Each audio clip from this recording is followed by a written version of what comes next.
शाम के 8 बज रहे हैं। एक छोटे से मकान में एक आदमी कुर्सी पे बैठ के अखबार पढ़ रहा है। घर में ज़्यादा सामान नहीं है, लेकिन जो कुछ भी है बहुत अच्छे से सजाया हुआ है। वक्त है 2002 का। गुजरात के एक छोटे से शहर जामनगर में साल के आखिरी दिन के कुछ घंटे बचे हुए हैं, और मेहता जी के घर में सब कुछ किसी आम दिन के जैसा ही है। मेहता साहब को रिटायर हुए अभी 1 ही साल हुआ है, पर अभी से काम ना होना और दिन भर घर में बैठने की वजह से कभी कभी चिड़चिड़े हो जाते हैं। थोड़ी ही देर में बाहर की मौज मस्ती करने के बाद उनका बेटा सौरभ घर लौटा।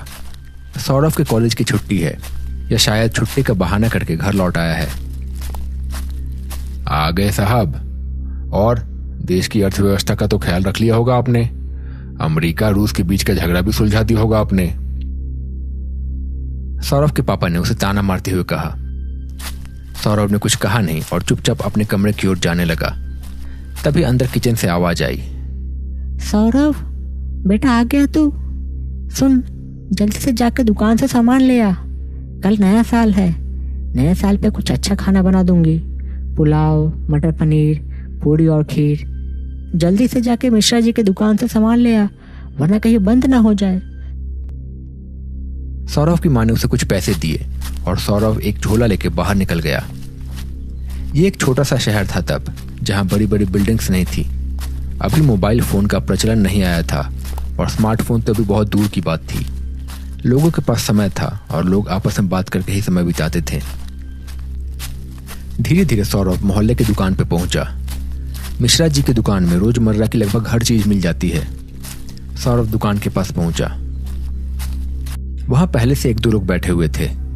मिश्रा जी दुकान के अंदर थे और बाकी 2 लोग उसी मोहल्ले के थे। इनका भी हर शाम यहाँ आके बैठक लगाना आम बात है। क्या लगता है कौन जीतेगा इस बार वर्ल्ड कप? लगना क्या है, इंडिया जीतेगी। बस सचिन जल्दी आउट ना हो। हाँ, मुझे भी यही लगता है। इतने में सौरभ वहां पहुंचा। चाचा, मम्मी ने ये सामान लाने के लिए बोला है, ये दे दीजिए। मिश्रा जी पर्ची लेकर सामान निकालने लगे। इतने में उन्हें ऐसा लगा कि सामने अंधेरे में कोई बैठा हुआ है। रास्ते पे थोड़ी दूर पे ऐसा लगा जैसे कुछ रख के कुछ कर रहा है। फिर चुपचाप बड़ी तेजी से निकल गया। मिश्रा जी उधर ही देखते रहे। क्या हुआ चाचा, किस सोच में पड़ गए? अरे नहीं, कुछ नहीं। सामने किसी ने कुछ तो रखा है। मुझे लग रहा है किसी ने कुछ किया है। वो सब वहां पहुंचे। उन्होंने देखा कि वहां पे एक थाली रखी हुई थी, जिसमें नींबू, मिर्ची, लाल सिंदूर और कुछ मिठाई भी रखी हुई थी। ये सब तंत्र मंत्र इन्हें मेरे ही दुकान के सामने करना है। साले कहां से आ जाते हैं, चैन से जीने भी नहीं देते। ना जाने क्या होने लगा है आजकल। पता नहीं कैसे कैसे लोग आके रहने लगे हैं यहाँ पे। अब तो इनका ये रोज का हो गया है। ये तो अब इनका बढ़ते ही जा रहा है। मुझे पता है, नया साल आते आते लास्ट में ये सब हरकतें बढ़ जाती हैं इनकी। ये सारी साधनाएं इसी समय करते हैं। साधनाएं? कैसी साधनाएं? क्या है ये सब चाचा? अरे कुछ नहीं बेटा, ये सब बकवास बात है। छोड़िए ये सब, और तुम्हारा सामान दे दूं। कुछ घंटे पहले,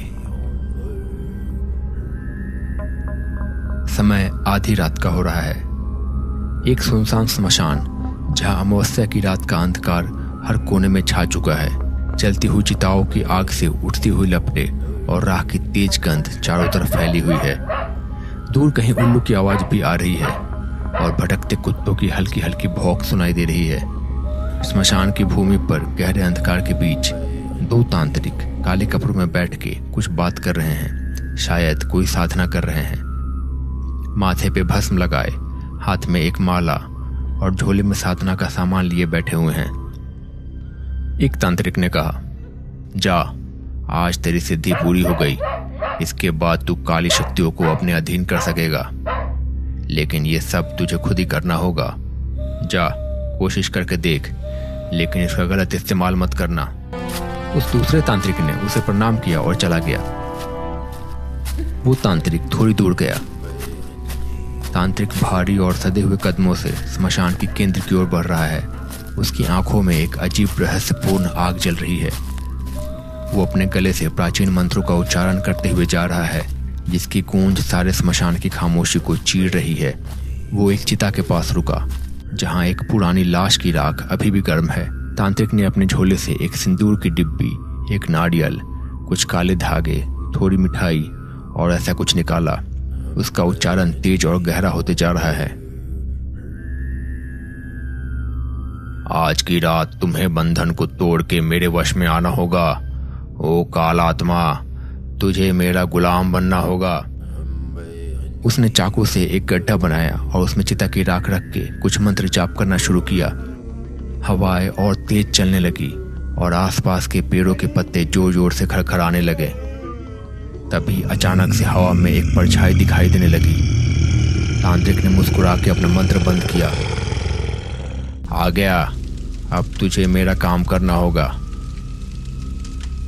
एक काली धुंध सी तांत्रिक के सामने घूमने लगी।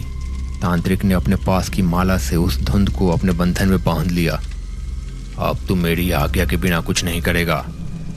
तू मेरी शक्तियों का एक हिस्सा बन चुका है और मेरी इच्छा के अनुसार ही काम करेगा और जैसा मैं बोलूंगा वैसा ही तू चलेगा। श्मशान फिर से शांत हो गया, लेकिन तांत्रिक के चेहरे पे एक विजय की मुस्कान आ गई थी। सौरभ ने कुछ सोचते हुए कहा, अरे कुछ नहीं होता ये सब, कोई बस मजाक कर रहा है या शायद हमें डराने की कोशिश कर रहा है। ऐसा कहकर सौरभ ने उस थाली पे लात मार दिया और साइड कर दिया। अरे बेटा, ये तुमने क्या किया? तुम्हें ऐसा नहीं करना चाहिए था। तुम इन सब चीजों को अभी जानते नहीं हो। कभी कभी ये शक्तियां बहुत ज्यादा खतरनाक हो जाती है। अरे चाचा, ये सब कुछ नहीं होता, ये सब बस अंधविश्वास है। जाने दीजिए। मिश्रा जी, आइए आप सामान दीजिए, देर हो रही है, मम्मी इंतजार कर रही होगी। मिश्रा जी ने कुछ देर में सारा सामान बांध के सौरभ को दे दिया। सौरभ सामान लेके वहां से अपने घर की ओर निकल पड़ा। दिसंबर का आखिरी दिन था और सर्दियां काफी तेज पड़ रही थी। स्ट्रीट लाइट में कोहरा और ज्यादा घना लग रहा था। लोग लगभग अपने घरों में ही थे। थोड़ी दूर आगे जाने के बाद उसने देखा कि रास्ते के किनारे एक बूढ़ा सा आदमी बैठा हुआ है, बस स्टॉप के बगल में ही। ऐसा लग रहा है जैसे वो काफी गरीब था और कुछ बेच रहा था। जब सौरभ उस आदमी के पास से गुजरा तो उस आदमी ने कहा, बेटा कुछ सामान खरीद लो, सुबह से कुछ बिका नहीं, घर जाने पे खाने के भी पैसे नहीं होंगे। सौरभ ने उसे देखा और उसकी हालत देखी उसे दया आने लगी। काका, इतनी रात में यहाँ क्यों बैठे हो? घर जाओ, ठंडी लग जाएगी। बेटा कुछ सामान खरीद लो, फिर मैं चला जाऊंगा। अच्छा बताओ क्या बेच रहे हो आप? सौरभ ने देखा कि वो आदमी कुछ खिलौने, कंघिया और ऐसा ही कुछ सामान बेच रहा था। सौरभ के पास भी ज्यादा पैसे नहीं थे, फिर भी उसने 10 रुपए देके एक कंघी खरीद ली। अच्छा चाचा, अब जाओ, बहुत देर हो रही है। हाँ, अब चला जाता हूँ, अब मैं जा सकता हूँ। इसके बाद सौरभ उसी रास्ते पे आगे चलने लगा, पर अब उसे अचानक से कुछ अजीब सा महसूस होने लगा। उसकी कमर में दर्द होने लगा, पर उसने उस बात पर ज्यादा ध्यान नहीं दिया और आगे की ओर बढ़ने लगा। सौरभ ऐसे ही अपने घर की ओर बढ़ने लगा। उसका मोहल्ला आ गया। सामने ही मोहल्ले के कुछ लड़के बैडमिंटन खेल रहे थे। कहीं से एक्सटेंशन कॉर्ड का जुगाड़ करके उन्होंने बैडमिंटन का नेट के पास बल्ब लगा दिया था और हर रात को ये लड़के वहां पे बैडमिंटन खेलते थे। उनमें से एक ने सौरभ से पूछा, भाई आ रहे क्या खेलने? सौरभ ने बात सुनी पर अनदेखा कर दिया और चुपचाप आगे बढ़ता गया। जवाब भी नहीं दिया, शायद सुना नहीं होगा। उसके बाद वो लोग आपस में खेलने लग गए। कुछ देर के बाद सौरभ अपने घर पहुंच गया। उसके बाद उसने सामान रख दिया और चुपचाप अपने कमरे में चला गया। इसे क्या हो गया? बड़ा चुप सा है। पता नहीं, आजकल के सारे लड़के अपने ही धुन में रहते हैं। इसके बाद रात गहरी हो गई। बेटा खाना खा ले, बन गया है। मुझे नहीं खाना, मन नहीं है, सौरभ ने एक बड़ी अजीब आवाज में कहा। सौरभ की मां ने सोचा कि शायद बाहर से कुछ खा के आया होगा, तो उन्होंने भी ज्यादा बोला नहीं। इसके बाद रात गहरी हो गई। 12 बजते ही समय के पहिए ने नए साल में प्रवेश कर लिया। Happy new year guys. पर आजकल के शहरों की तरह यहाँ कोई शोर शराबा नहीं था, सब शांत था। धीरे धीरे सुबह हो गई। सौरभ अभी भी सो रहा था। सौरभ बेटा उठ, बहुत देर हो गई, कब तक सोते रहेगा? चल उठ के जल्दी से नहा ले, आज आलस करेगा तो पूरे साल आलस करेगा, और अगर आज पापा ने डांटा तो पूरे साल डांट पड़ती रहेगी।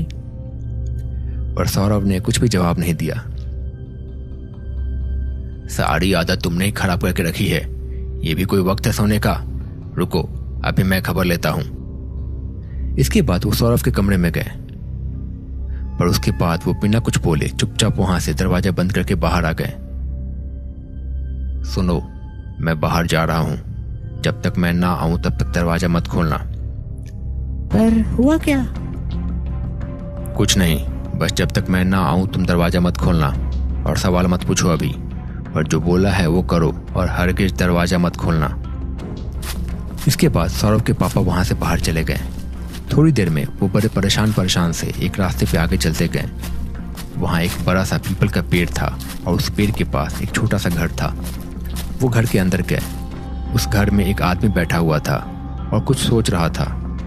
भगत जी, मुझे आपकी मदद की जरूरत है। क्या हुआ? कोई मुसीबत आन पड़ी? कोई बाधा? भगत जी, मेरा बेटा ठीक से बात नहीं कर रहा था। जब मैं उसके कमरे में गया तो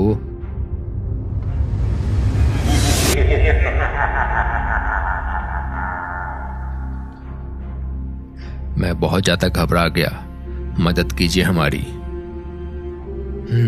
अच्छा, मैं समझ गया। रुको, तुम बाहर इंतजार करो। फिर वो आदमी अपने कमरे में बैठ गया और कुछ मंत्र जाप करने लगा। कुछ देर के बाद उसने अपनी आंखें खोली। तुम्हारा बेटा एक प्रेत आत्मा के वश में है। उसने शायद इसे छेड़ा है, कैसे ये नहीं पता, पर इस आत्मा को किसी तांत्रिक ने अपने वश में किया है। हमें मंत्र जाप से और अनुष्ठान से उसे किसी तरह उसके शरीर से बाहर निकालना होगा, और जल्दी ही करना होगा, वरना वो आत्मा तुम्हारे बच्चे को अपने साथ लेके जाएगी। एक काम करो, आज रात को तुम उसे अपने साथ खंडहर के पास वाले मैदान में लेके आओ।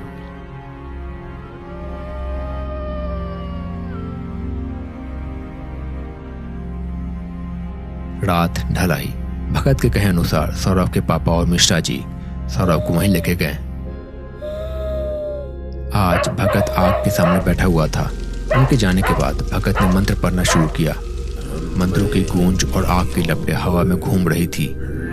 कुछ ही देर में सौरभ के शरीर से एक साया बाहर निकला और हवा में मंडराने लगा। कौन है तू, और तूने इस बच्चे को क्यों जकड़ा है? मुझे कैद किया गया है, इसे ले जाने का आदेश दिया गया था। बोला गया है एक जान लेके आऊंगा तो मुक्ति मिलेगी। इसे छोड़ दे, मैं तुझे मुक्त कर दूंगा। नहीं, ये संभव नहीं है। भगत ने कुछ और मंत्र पढ़े और आग में कुछ डाला। अचानक वो साया तेज चीखते हुए गायब हो गया। सौरभ होश में आने लगा। भगत उसकी तरफ मुड़ के मुस्कुरा दिया, लेकिन उस मुस्कान में एक अजीब सी बात थी। भगत जी, क्या हुआ? वो गया? भगत जी ने एक ठंडी सी मुस्कान के साथ कहा, हाँ, वो गया। अब तुम बिल्कुल सुरक्षित हो। लेकिन जैसे ही लोग सौरभ को लेकर जाने के लिए आए, भगत ने एक पल के लिए आग में झांका। आग के अंदर उसे एक साया दिखा और उसकी आंखों में पहचान का एक डर था।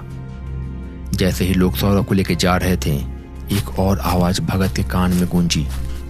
एक पुरानी, गूंजती और ठंडी आवाज। तू समझता है तूने मुझे मिटा दिया। मुझे अपने शब्द याद है भगत। एक जान की बात हुई थी और वो जान अभी भी बाकी है।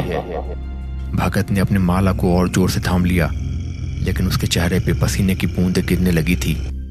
सौरभ तो बच गया था, पर अब भगत के चेहरे पे डर का साया था। श्मशान का अंधकार और ज्यादा गहरा होने लगा था।